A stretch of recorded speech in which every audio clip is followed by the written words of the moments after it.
Good evening, ladies and gentlemen. My name is Nemeka Onyeka Obereri. Permit me a space in your time to discuss this. Just to briefly make this exposition. And do you know that whenever you see a problem for a country like Nigeria, where there are vast well of problems, solutions will give you wealth. I always say to anybody who cares to listen, problems are well of wealth. Solutions are ladles and cups with which you can draw from that well of wealth. Honestly, through honest enterprise. Look beyond the problem, you see solutions. Something happened. Like most of you are aware, I am chairman of Southeast Sam's Self-Apco. We have vast estates of agro parks in different locations. We have greenhouse units built in different locations. We develop veggies, tomatoes, habanero pepper, bell pepper, ginger, yam, and all the rest of them. So recently I started getting a report from one of my centers in Okija that, they're saying that was the first time I heard that the rats and rabbits, they go into the greenhouses, they burrow themselves through the greenhouses, they eat the pepper, they just bite the pepper and allow you to waste on the floor. So when I heard this, I was troubled. How can rabbits and rats be eating pepper? Everybody was bringing suggestions and all those stuff. Even one of the agronomists was so worried. It's impacting on his body. I just smiled. It was a problem. And I said to him, I said, what is the surest solutions that does not impact on our desire to do organic farming? They say cats. Wherever there are cats, you will never see rats or rabbits around that environment.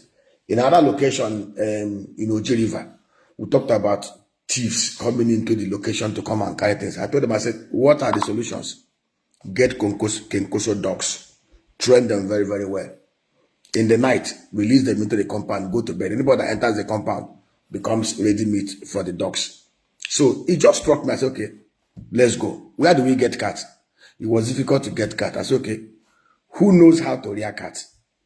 That is how we've established another line of business. We are looking for those that can rear cats. We are going to be bringing cats, male and female. We are going to set up a center where we are going to be rearing cats. Since we've identified the problem, that simply means we are not the only ones that are going to be having that problem. Other operators of greenhouses within our locations and within that environment, or other farmers, will also be experiencing rats and rabbits destroying their crops. So it's very, very simple.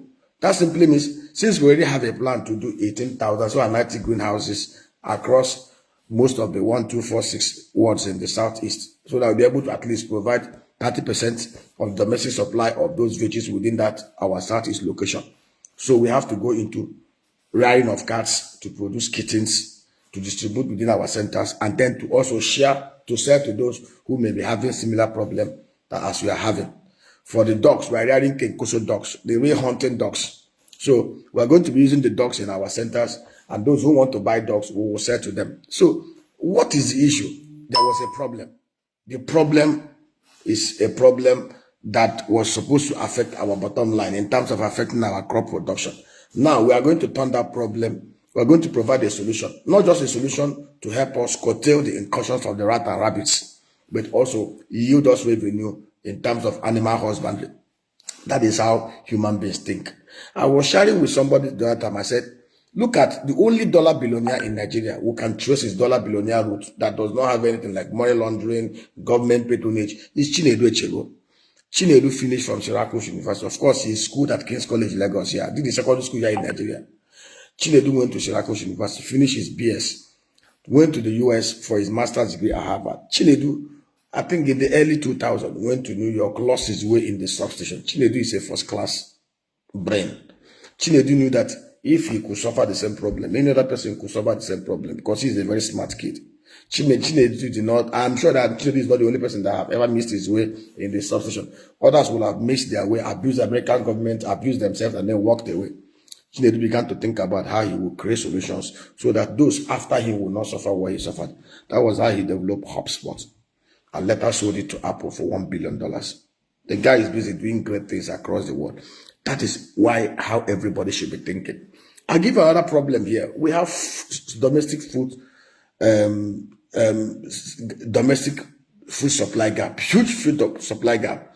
Food inflation is at 35%, over 35%. We have issues of storage. We lose over 3.5 trillion naira annually to post-harvest losses. And governments of the day are not doing anything. We can't fold our hands.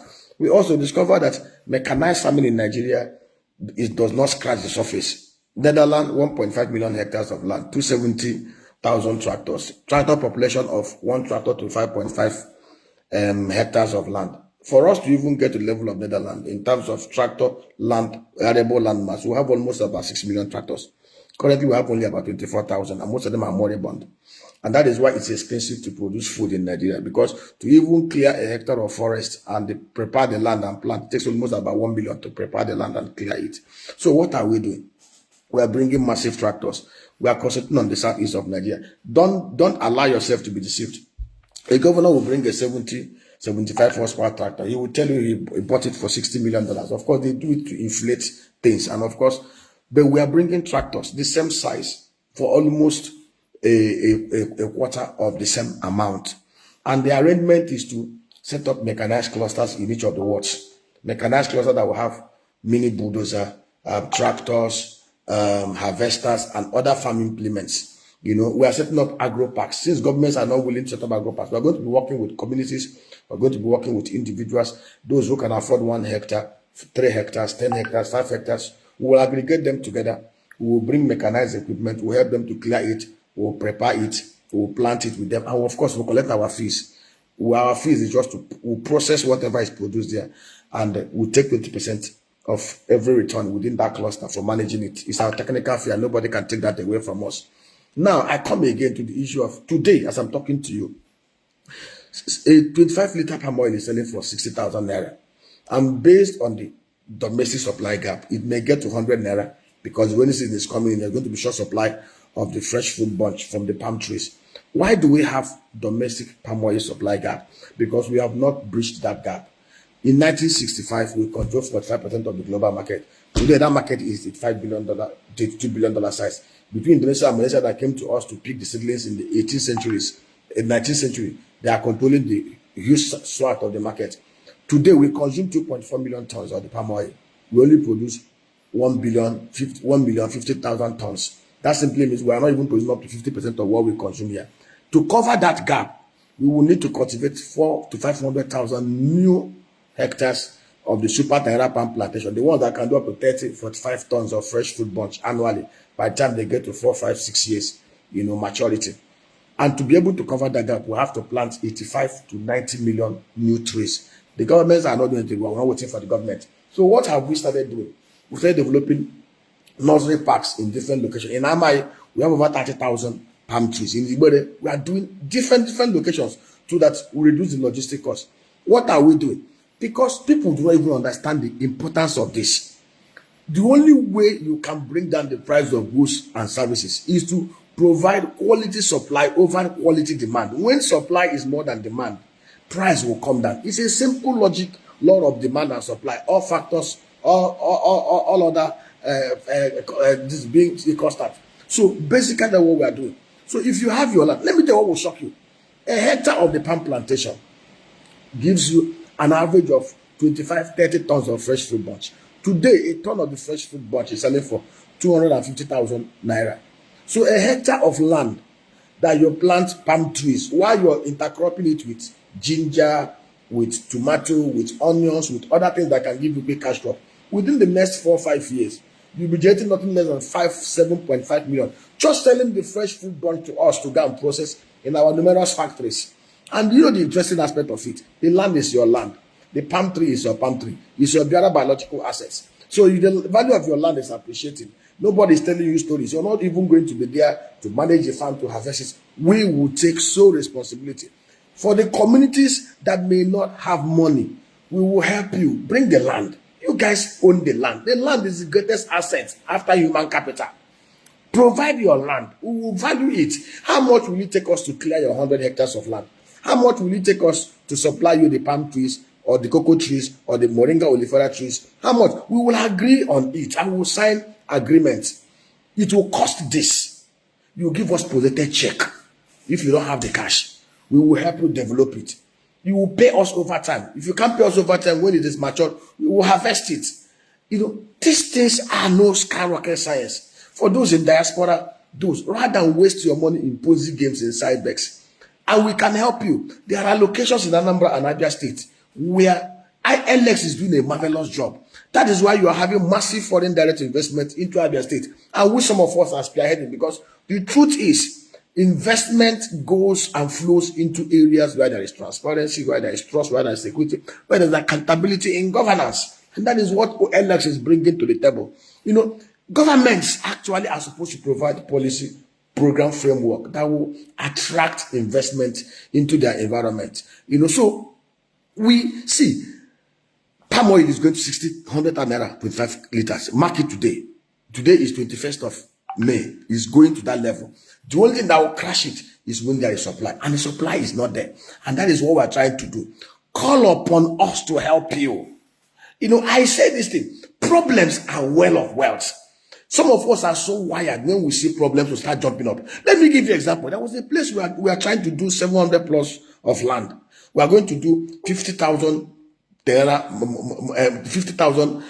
moringa olifera plantation. Of course, that one will fetch us carbon credit of volume of about 150 carbon credits every year. We are doing 42,000 hybrid cocoa trees. We are doing 4,000 palm plantations there. And of course, that place was undulated. People were asking me, dog, why did you go to this kind of place? There are a lot of marshy and swampy areas there. There are also rivers there that flow around the place. And I told them, I said, I've seen money.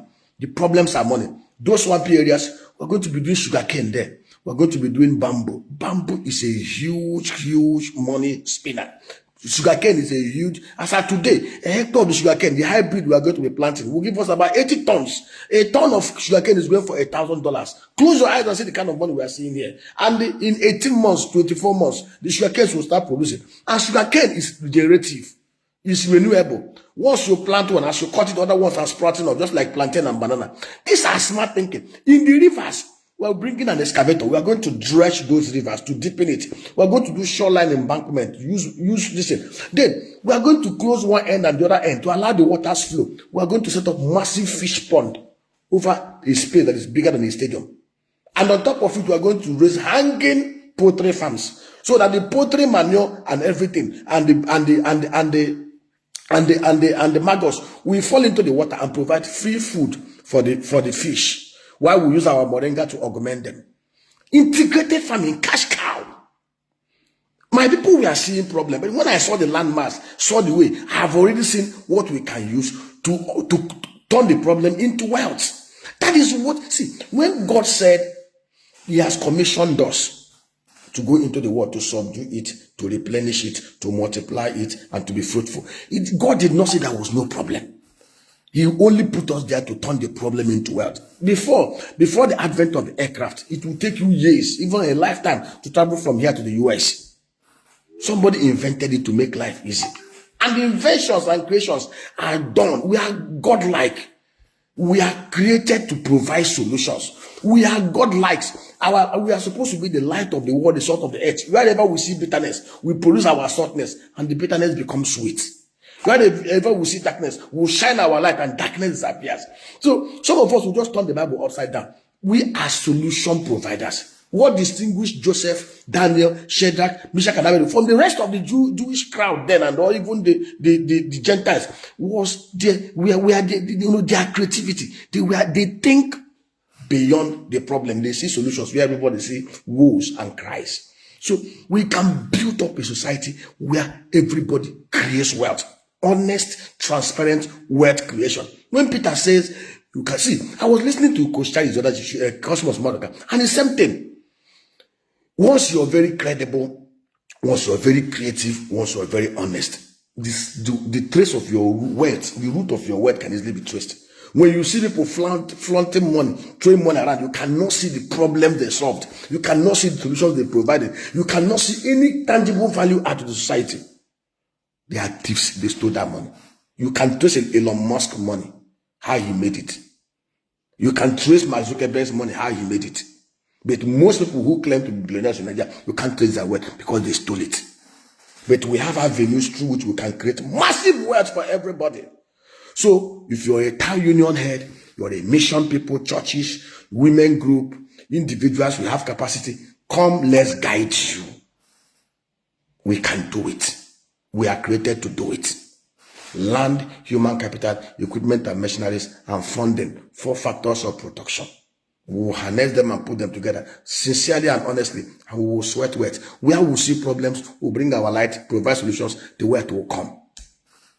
Call us, WhatsApp us on 090909000989. WhatsApp 090909 WhatsApp again 090909000989. Mobile 0813-444-1140. You can reach us at sefapcode@gmail.com. I remain Nemeko Abrere, the Joseph of Africa. Thank you. God bless.